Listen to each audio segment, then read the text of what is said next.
friends! Welcome to my new channel. If you don't know me, my name is Kate, and today I'm going to be going over everything I got up to in the month of December.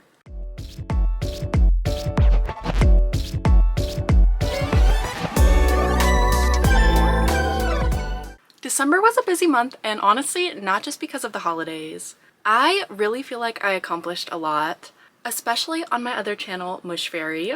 One of my New Year's resolutions for myself was to create a new channel and start posting more face content. So I wanted to separate all my wrap-up videos, my vlogs, all the videos like that onto a separate channel in hopes of uploading more consistently.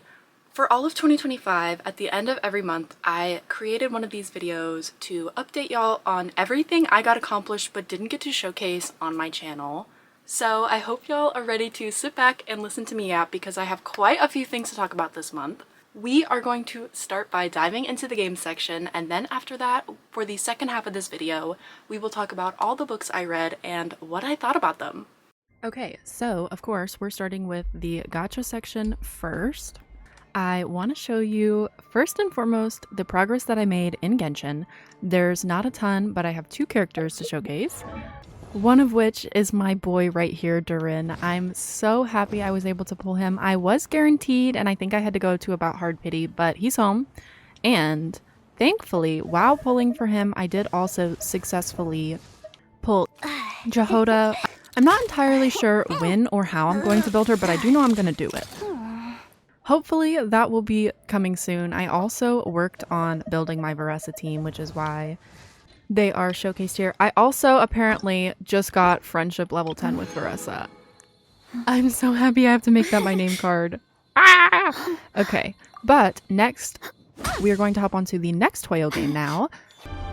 Okay, next we're diving into Honkai Star Rail. November was sort of an unmatched month for me, so if you didn't watch my November wrap-up, you might want to just to see the insane things that occurred. But at 45 pity, I was successfully able to pull Thanen, so I'm super excited to build him because I do know I have a lot of teams that could really use him. I also, on the standard banner, I got lucky and landed myself this Night on the Milky Way light cone. It's currently sitting at level 1, but I do think I'm going to use it in the future. It's just kind of, I don't know if it was early pity, I forgot to check. But at least I'm including it in the wrap-up. At least I didn't forget that it happened, you know? Blink, blink. Sorry about that, guys. But yeah, still an exciting month, but nothing too insane. Next, I have one more Hoyo game to hop onto. Okay, diving into zenless now. The most insane thing of this month was at 11 pity, I ended up with Hugo. For stealing the moonlight. I was not guaranteed. I just was doing my dailies one day, bam, he appeared. Y'all, I was so amazed and I was so happy. I thought that I was going to have to give up on him completely because I'm like, well, there's no way you're going to get to pity by the time his banner ends, but he didn't make me. Another man that wants me just as bad as I want him. What can I say? Also, this happened just today. I think it's Zhao. I got a free copy of her because she was just given out for free, I guess. I'm super excited to build her. I want to get into building videos on Zenless on my other channel soon if you guys are interested in that. I just want to kind of progress the story a bit more and make it a bit further so I can ascend my characters some more and actually build them a bit better. But we'll just have to see how long that takes. I did get lucky, and while Illy was playing on my account, I ended up with ᵎᵎᵃ, so that's another like little random thing to showcase. But now I want to hop onto the next gacha game. Okay, next is Wuthering. If you all know, I ended November on a loss, but at 28 pity, I got lucky and ended up getting Chisa anyway, which is so good because I love Chisa and I felt like I was going to have to spend money if I didn't get her. There was no way I could miss out on her, so I'm really glad she decided to come home early. Then at 67 pity, I won a 50-50 and I finally brought home, is it Chiakona? I have her weapon, so I really had just been needing to bring her home and I can finally build my arrow team now, which is really exciting. I'm hopefully gonna do it for a video soon. It might be a couple videos because I don't feel like I can complete it all in just one. But that is all I have to show you on here. Yay!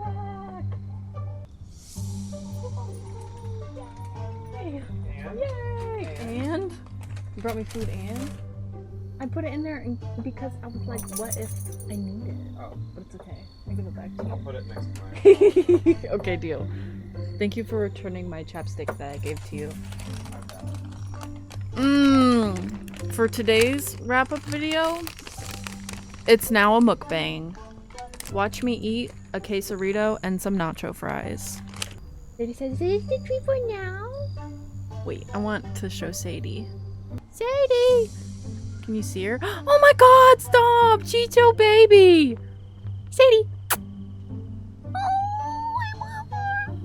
She's so cute. Okay, anyway, I gotta put my camera back. The next game is Infinity Nikki. I gotta find my list again because I feel like a lot happened. What a lovely sunny So day. let's go Let's to check out the what the evolutions because I feel like this is how I can show you best. First up, I finished the Blossoming Stars standard 5-star. Also, at some point, I guess I used this and evolved it, and this pink variation is genuinely so much prettier. I don't know how I didn't notice that I did this because I'm obsessed with it. But I also ended up with, I believe it's this one. No. Is it this? I thought, no, I feel like this is the, no, I feel like this is it. I got the standard, or I got the Radiant Crown anniversary outfit. I thought it was this. It's like the outfit you got for free for completing all the tasks every day or for however long that was. Then I did so many pulls on the limited banner that I got this Starwoven Dreams 4-star, which I like. I don't love enough to like need it both times, but I got the evolution for it, which is kind of pretty. I will say I think I like the evolution more than I like. No, the purple is really pretty. You can't top this color purple. It's just, it's beautiful. And then the last thing that I literally grinded out, I think this morning, was this, what's it called? Born Flawless outfit. It's the limited 5-star on the banner right now, and it took so many pulls that I just got to get the little card to evolve it for free, which was, you know, hey, that's cool. So I also have this green version. I can't remember. I think I had to grind out the Mira Crown this morning to get enough pulls to do that, but I am super satisfied with the fact that I at least finished both of those outfits. Now I'm trying to grind out this Sweet Waltz bug catching outfit because it's so cute, the little strawberries and like her hat looking like a little cake. I don't know how this is bug catching, but it's the cutest bug catching outfit they've ever released, so I have to have it.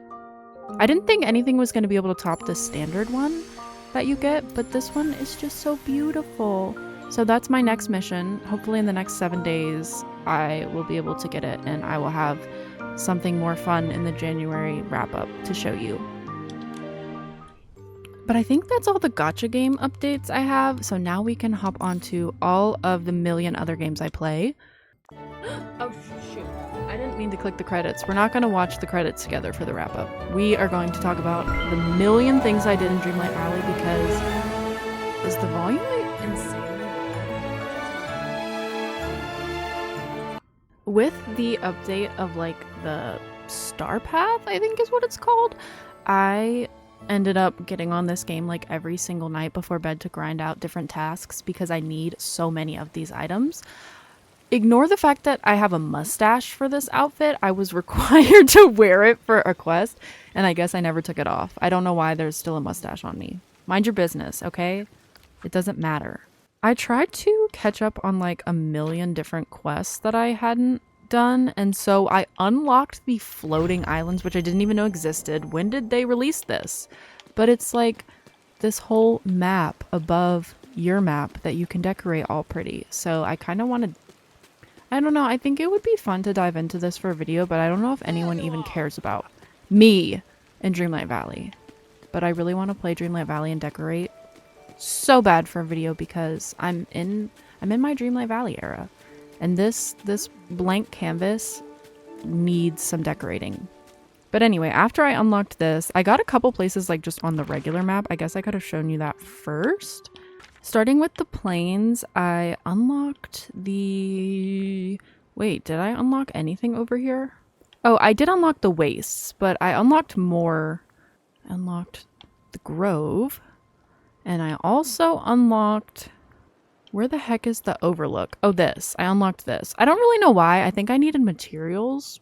Or that might have been required to do some sort of quest that was here. A lot of these quests are like, please go to all these different areas. And so you just have to grind and unlock them. I also got Rapunzel, which is probably the most exciting thing I did in this game this month. She's been in the game for a while, but I just haven't taken the time to do her quest and bring her here. As well as Gaston is around here somewhere, but I don't really... Yeah, he's right there. Do we care about him though? Not me. So I think we can move on now. Oh, I completely forgot to show that I sorta redid my plaza because I had to do the quest that unlocked Cinderella. Look how pretty her castle looks in my plaza. It's huge. Aw, ignore the fact that there's night thorns everywhere. This is ruining the vibe. It's okay.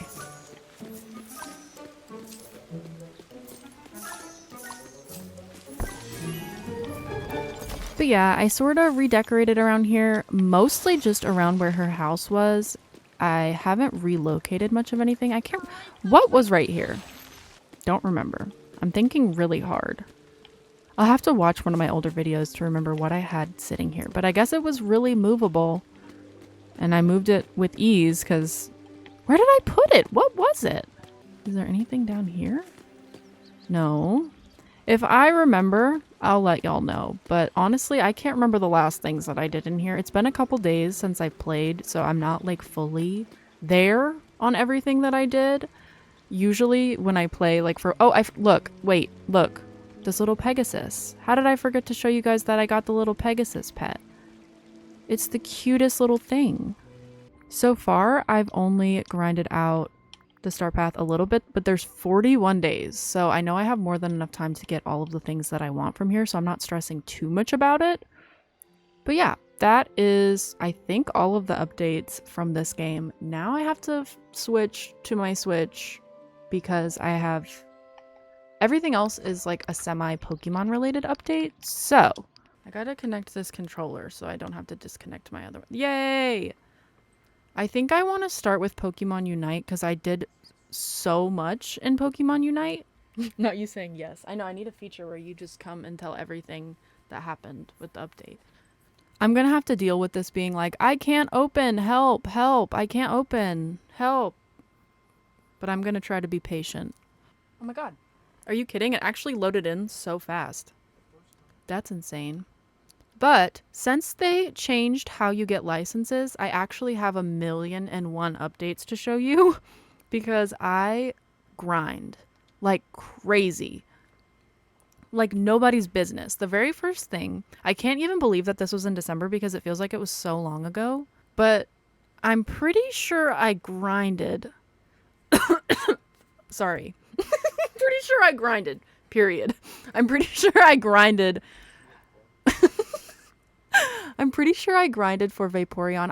I might have actually spent a couple Aeos gems because I got impatient towards the end. But for the most part, I grinded out the event to get her for free, so I didn't have to buy her, which was really super cool. And I bought the new battle pass that they had. Well, actually, at this point, it's not even around anymore. But they did a new battle pass. And I bought it because of the fancy schmancy outfit I could get, which is literally this librarian Glaceon. It's giving Lisa from Genshin. I'm so obsessed with this outfit. It was worth every penny. It was kind of expensive. I can't remember how much was it like $15? I think it was. It was around $15. Like that worth of gems. You have to buy it in gems. You don't get to like spend an amount of money. You have to buy the amount of gems and then spend the gems to get it. But anyway, yeah, I spent too much money on it, but it's beautiful and I use it. So I'm getting my money's worth. No worries. And then I got a couple characters for free. All of these were just from the license path thing. Like when you upgrade your level, you get free ones. So I picked Sylveon. Then I picked, it's so hard to find them. They're all over the place. I picked Blissey and I got her this little outfit because it's so cute. She's like a little moon egg baby. I love her. And then the other character, oh, I also, wait, why did I didn't write this down, but I'm pretty sure I got Mega Gyarados. Yeah, I got Mega Gyarados from grinding. Also, did I not get, I don't have one of the Mega Charizards right now, but did I not get the other one recently? Yeah. Wait a minute. Wait, I never got him. I never got Mega Charizard X. But I grinded that event. But that's how I got Gyarados. I did grind the event for Gyarados. And I'm almost done with the event for the other Charizard, so I'll have him soon. But I think that's... Oh, wait. I also got Azumarill this month. I know that for a fact. There are so many Pokemon that I got for free that I guess I just stopped writing them down because I was so excited. But yeah, I have been playing this nonstop. This is literally, me and Brooks play this for probably like 4 hours every single day of the week. I'm actually scared to see. I wish I would have made a note of what my hours were on this game like a couple months ago so I could see how many hours I've put into it in just the past couple months. But I think that would actually make me dread life, so I'm glad that I didn't do that. But I have one other Pokemon game to share. I have made progress in Legends ZA, but like not enough that I want to show you guys anything. No! I have to get up. Be right back, guys. Okay, the last game, I have a little physical cartridge, so I want to show it. But stop showing my face and show this. Why does it want to show my face so bad? We're gonna play Pokemon Snap. Not really play, but we're gonna look. Okay. Why was that such a pain to fix? What's going on? Are you dead? Wake up. Okay. Everything. What if I put the wrong game back in? No. I put the wrong game back in. No. No. Why is everything being evil to me today? Okay, I'm gonna do it correctly this time. I'm just trying to show you all my pretty pictures. Okay, but this actually is the very last game I have to show, and then we go talk about books. For some reason, there never wants to be game audio, and I'm too lazy to solve this at the moment. So we're just gonna speed run my pretty Pokédex, Photodex. Why is my microphone up in the sky?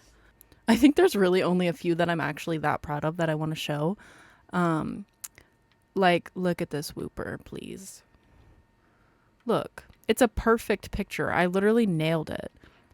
But I have been grinding through this. I haven't played in like maybe a week or two, but for a couple weeks straight, I was on the grind. And I was trying to like, I don't know, perfect my Pokédex. I really want it to be, look at this Grookey. I have to show this picture because he's a baby. I really want to try to make a video where I go through and I like 100% these areas because that's so my vibe. 100%ing things and combining it with this game specifically would be so much fun. I have to show my perfect Torterra pictures because they're perfect. Look at this. Look at the baby on top. Look, and this one, he's eeping. And this one, I fed him. That's a hit. I feel like I don't see anyone talk about this game ever, and I never have. And it's underrated. So I had to flex this really quick. Oh, also look at my bug boy. Look at my voice. My perfected voice photos in flight. Yeah. Anyway, I would love to hear all of the games that you played this month. Give me all of the updates on everything you did in them. And with all of that being said, let's now dive into the books section. Let's yap about books for the next however long. Taco Bell! Okay, we have now made it to the book section.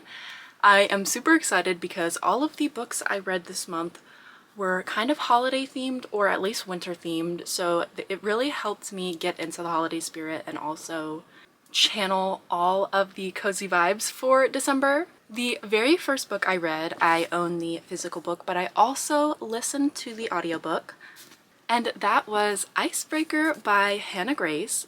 This was obviously a really popular book, I feel like back when it released, and it's been talked about nonstop, so I don't think I need to really dive too much into it, but I want to give my thoughts on it. I rated it 3.75 stars.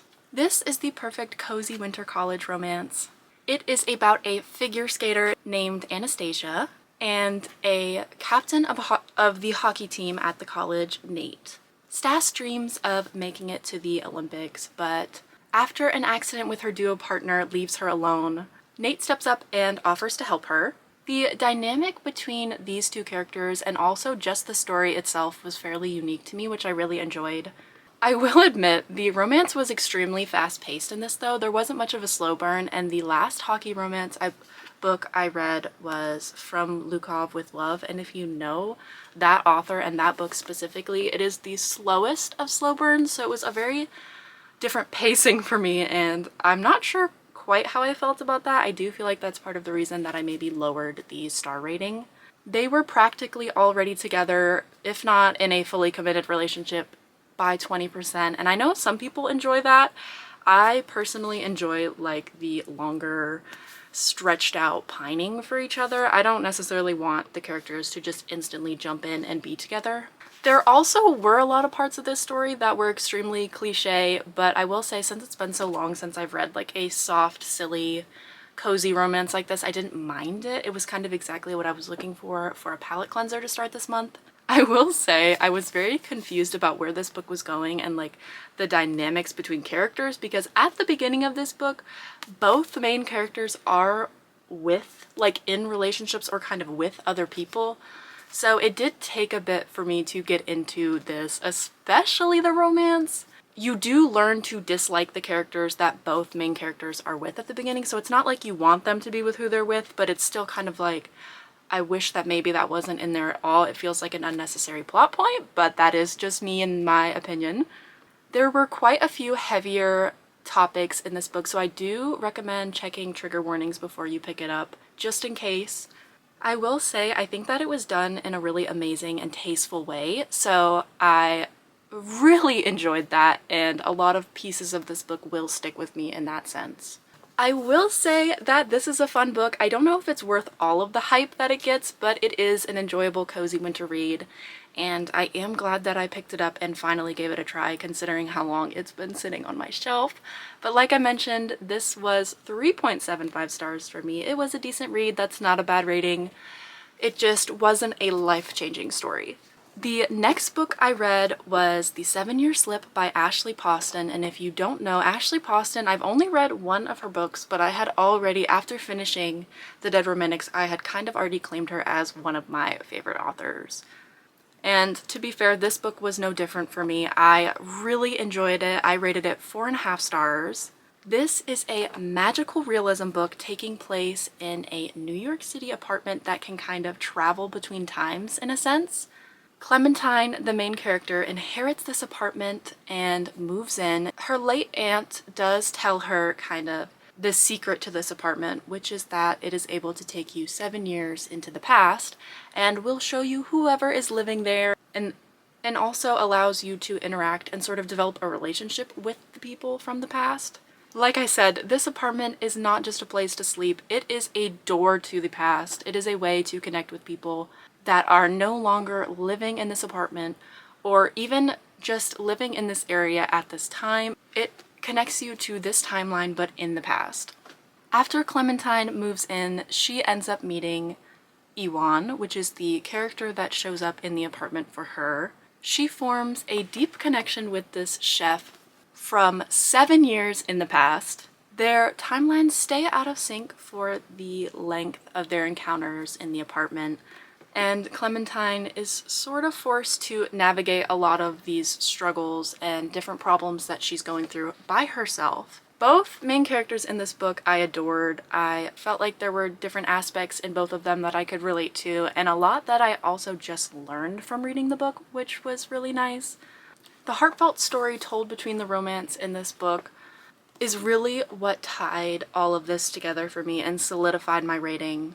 There were so many touchy subjects in this book, but they were touched on in a sensitive way that I felt like was really beautiful, and there were so many moments in this book that it felt beautiful to be able to read them and like feel like I am a part of them.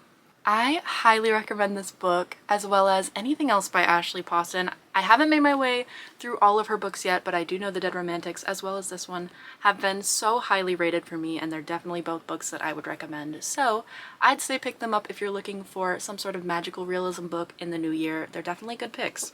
Next up, I continued the Dream Harbor series, but I kind of jumped around because this book I got on Libby a little early, and that is The Christmas Tree Farm by Lori Gilmore.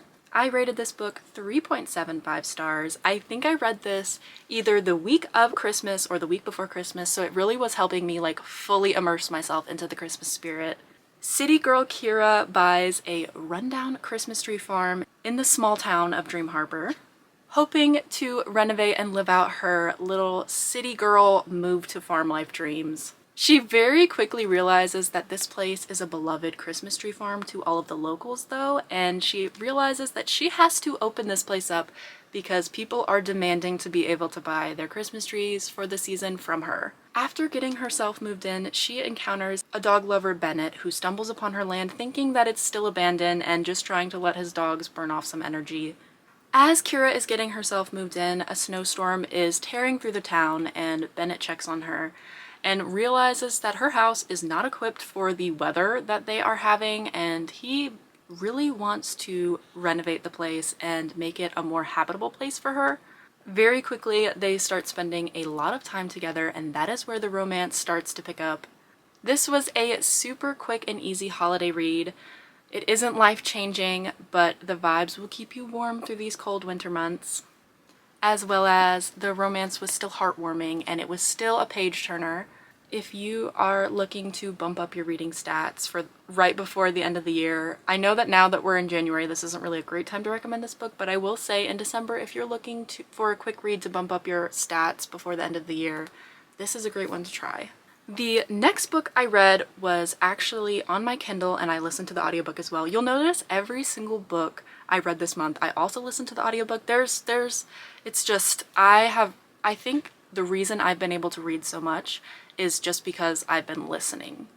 I try to listen at any point in the day when I get a pause, or I'm like, oh, this is a great time to just like continue listening.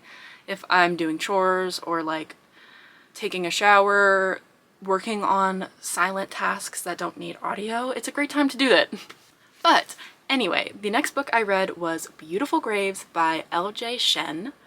I rated this 3.5 stars. This was quite the interesting book, so I kind of can't wait to dive into it with you all and yap about what I read. After suffering a tragic accident, Evelyn isolates herself in Salem, Massachusetts while she struggles to grieve the loss of her mom and the first love of her life. She's convinced herself that she's bad luck, which is why she's moved herself here and is attempting to isolate herself completely from all of her loved ones and the people that she knows that are still around. She's very pessimistic since suffering this loss. I mean, pretty much she's the biggest Debbie Downer. She doesn't have a positive outlook on anything in life, really. I will say, from the start of this book, it does read like a Wattpad romance. Like, I should have known from the first chapter, like, what I was getting myself into. But because of that, if you know, sometimes the messy books are just the most interesting to read and, like, the most entertaining. And so that is what kept me powering through for this one. It keeps you on your toes. There is drama unfurling in every single chapter that's just honestly has you gasping at the book, like, why? What? I don't want to spoil a lot of the plot or like the major twists and turns, so I'm not going to give too much. I really want you to go into it blind if you want to read it, but just know it's messy. There might be some trigger warnings that you need to look up before you pick this up because there's a lot going on. There's love triangles, emotional turmoil, and quite a few other aspects to this story that will just have you questioning quite literally everything about it. So with all of that being said, if you want to read it, it's not something I'd recommend, but it's not something I'm like not recommending. It's just genuinely bonkers. It's bonkers. Yeah, I don't want to, it sucks because I really want to talk more about it, but I'm like, no, you'll spoil. If you give too much, you'll spoil. So I'm like, should I just do a spoiler section? Okay. I'm gonna do a little spoiler section here, I think, because I have to talk about it. I have to get it out. So skip probably about a minute ahead, 30 seconds ahead, if you don't want to know the like main insane thing that happened in this book. Here it is, guys. Here's the big thing. The love triangle in this book is between like two siblings and a girl. You don't know that when you start it, so you kind of get yourself invested and pretty far in, and then you find that out and you're like, and by that point you just have to finish it. So that is what I meant by this is messy. So now that that's been spoiled, I don't know if that's going to encourage you to read the book or like encourage you to not read it if you, I don't know, but that's that. Let's move on to the next book because it's a much happier, it's a much better note to shift towards. But the next book I read was Good Spirits by B.K. Boris, and I actually think this is the book that I read right before Christmas and not on Christmas, I don't think. This is a magical realism Christmas romance book. I rated it a solid 4 stars. I really enjoyed it. It is about a ghost from Christmas past, Nolan, and the person he's been assigned to haunt, Harriet. Their connection evolves from just the average hauntee-haunter situation. Harriet opens Nolan's eyes to so many things, including the purpose of his existence. Harriet is also not your average Scrooge. She's not like a grumpy character. She really is a light in a lot of people's life, and it does shock Nolan that she is such a sweetheart. Nolan finds himself falling for his assignment, and their relationship very quickly escalates from there. This is a cozy, warm, and unique Christmas read. I went into this with very few expectations and ended up leaving it very happy. I found myself really enjoying all that this story gave. There's talk of so many heavy topics like grief, and the trips to the past were done so beautifully. This is a top-tier Christmas romance. Where others fall short, this one just gives you anything I think you could ask for. And so if there's any Christmas romance you want to pick up, I'm definitely going to say, especially if there's any book I'm going to recommend from my list of things I read in December, it's definitely going to be Good Spirits. This was such a good read. Now, with the book that I am ending off December with, I technically am not finished with this, but I think I'll be done before the end of this year, so I do want to give a review of it already and talk about it. This is The Cinnamon Bun Bookstore, which is the second book in the Dream Harbor series. It's by Lori Gilmore. I read this one after reading the third one, which was The Christmas Tree Farm that I talked about earlier. I will say that was probably the better pick out of them. This one, not my favorite. This follows a bookstore employee, Hazel, who finds secret messages in her books, and a fisherman, Noah, in the mood for a treasure hunt. More and more secret codes appear throughout books in the small bookstore, and Hazel is determined to get to the bottom of it. I will say this book just feels more romance heavy than anything else. It doesn't feel like there's a lot of plot. The plot feels much more minimal in comparison. I didn't find myself as interested in this romance either as I did in some of the other books by Lori Gilmore. It doesn't feel like much happened in the span of 300 and something pages, so the vibes were cozy though, and I will say I think it's a nice way to end off the year, a good palate cleanser to get me going for the next year. So there we go. I don't know what my rating for that is going to be yet, but I will say my Fable is usually linked in the description, so I will have that there if you want to check out all my ratings, my reviews, all the things like that, as well as the book club that I have in my Discord server. I will be reading the December book club pick in January. I just didn't get time to do it, but I am going to do it, so stay tuned for that. But with all of that being said, this is going to bring us to the end of today's video. Thank you all so much for subscribing to this new channel here and giving this video a like and a comment. Don't forget my Discord server will be linked in the description below for anyone that would like to join. Thank you so much for watching today's video, and hopefully we'll see you next time. Bye!